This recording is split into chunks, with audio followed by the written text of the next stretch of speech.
From Flash Hobbies, and we're going to be reviewing the iXpand flash drive 64GB by SanDisk.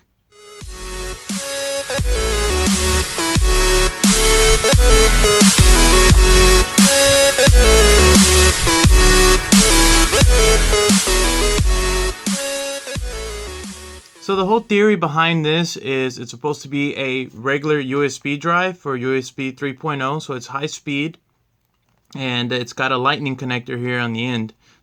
Basically, what this is supposed to do is this is supposed to be expandable memory for your iPad or iPhone device, and it's supposed to work with any of the iPads and any of the iPhones as long as they have the lightning connector.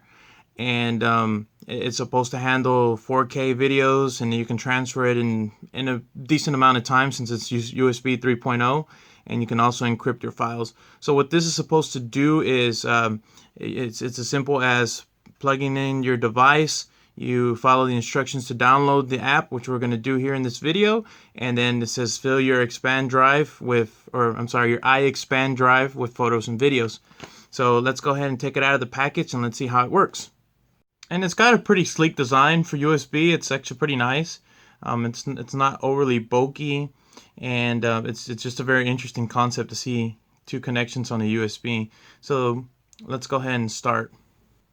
And you can pick this up at Best Buy. They do have different sizes. I believe they come in 32GB, 64, and they also come in USB 2.0 and 3.0, and of course the 3.0s are going to be more expensive. This one was $79.99 at Best Buy. I'm not sure if you can find these cheaper anywhere online. I actually just stumbled upon these while walking into the store. I was looking for a wireless solution and they didn't have it, so this was the next option that they had. Okay, so what we're going to do is we're going to unlock our iPad. If you're on the network connection, just make sure you're connected. Mine is a Wi-Fi, and it's a 16GB. This is why I wanted it. And here we are connected to our wireless network. So the next step is to plug in your device into your iPad or iPhone. Mine is in a case, so I'm going to have to stick it in this way. So it's going to get in the way just a tad bit. And it says here it automatically recognizes the accessory, and it says app not installed, so we need to go to the App Store. And it automatically recognizes what app you need. So we're going to go ahead and install it. And looking at the reviews on the App Store, it's only got 3 out of 5 stars. So I don't know, we'll see. And now we're just going to let this download and install, and then we'll come right back. Alright, so once we open the app, it's going to say here you're connected. Take a tour, and let's go ahead and take the tour. Let's see if there's anything to it.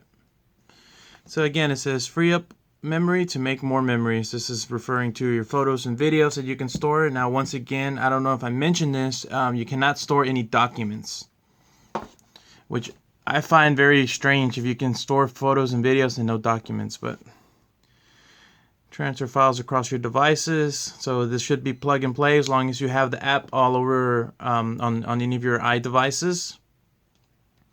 And of course, you can just load videos directly onto this so you can play it on your iPhone or iPad device. Okay, now we're just going to set up the drive. Okay, once we hit set up device, it says automatically back up your photo library every time you plug in your iXpand device. You can turn that on or you can skip for now. I'm going to skip for now. And of course, my iPad is running low on memory. I have the 16 gig, which really only get 13, and I do some video editing on mine, so this is why I needed the extra space. So it says there that only use 60 megabyte for whatever reserved for the system, and you have, I mean, basically the 64 gigabyte free, which is kind of unheard of. They usually take up a couple of gigabyte for no reason. And now we can just hit copy files, or you can view files, back up and restore your whole device. We're going to go to view files, go into my photos. Okay, so this is what's on the device itself. So once we're on the iPad, we're going to go into the photos, which is up here, which, I mean, this looks like it has a tab for like some files, but I'm not entirely sure. So we're going to give it access. So I'm going into copy files, and you're going to do copy files from phone, and here we are. These are pictures that I have on my phone, and basically, not my phone, my iPad, some photos from vacation. Look at that dog. That was such an adorable dog, but that's another story. And yeah, basically you just select whichever files you want to save. You can select all. That is an option that they have at the top here. And let's just say this one, for instance. And at the bottom, copy to iXpand drive. Then you pick where you want to save it in. Of course, you want to save it into your photo. And then copy here. So it just said that it copied one file. And if you want to delete it off your iPad or iPhone device. And I do not want to delete it as of right now. I just want to see that it's on there. So again, I'm going to go back. Then we're going to go into View Files.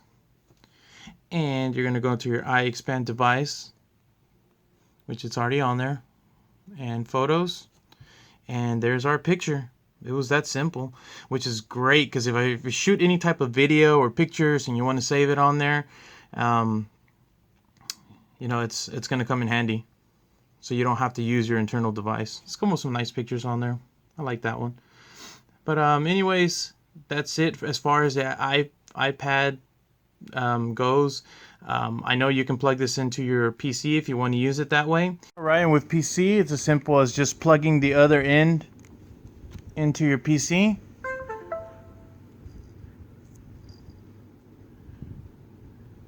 And here we are, and it also has everything split up just the way it has it on the drive. Sorry about that. It has everything split up the way it's supposed to be, photos, videos, and let's see if our photo shows up on here. And it looks like it's going to be, so yeah, I mean, you can see all the pictures that are on the drive itself. And I think it's just really neat how it's just a cross-platform type of device. You don't really see that too often. Yep. So I mean, it reads everything on the drive as it's supposed to. So I think it's a good product. What do you think? I think she likes it also. So yeah, I mean, it works. But I really don't need it for any purposes other than just extra memory for my iPad. And it's pretty nice because it's not really in the way too much. Yeah, if you have a case on it, it's gonna get in the way because you would think this is more flexible than what it is. I don't know if it's just because it's brand new. I mean, I'm putting a fair amount of pressure on it for it to do this, and I don't know if it's supposed to do this, but you know, this is best to be used as this way, you know, without a case. I think would be the best option. So anyways, if you have any questions, something I didn't address, or something that you're curious about, go ahead and leave it in the comments below. But as far as the SanDisk device goes, it's worked as advertised. Usually you have problems with accessories trying to read on the iPad, and as of right now, I mean, yeah, you have to download one app. It's like 40 megabyte. It doesn't take up that much memory, and I think it's totally worth it. Like I said, I sprang the extra couple bucks to get the 3.0, so it's faster transfer. If you're working with any type of high quality videos, it's just going to transfer a lot quicker. And the good thing is once you have this saved on here, and if you want to do some editing on PC, you just plug it in and it'll read the same file. So I think it's a very versatile USB device that you really don't see too often, and I like it so far. So I'll be doing a follow-up in probably a month or two just to see how well it worked. I haven't seen many reviews on this on YouTube, so I wanted to do something for someone who was curious about how it works and before you spend the money. I'll leave a link down below for where you can purchase it from Best Buy, and I'll see if I can find it somewhere else cheaper and put the link as well. But that's it for me, guys. This is Flash and Flash Hobbies, and I know this is not one of my typical RC videos, but I thought this was very interesting because this is going to help me with editing my RC videos. So until next time, thanks for watching, and don't forget to check out the channel. We have a lot of videos going on, and we have a busy summer ahead.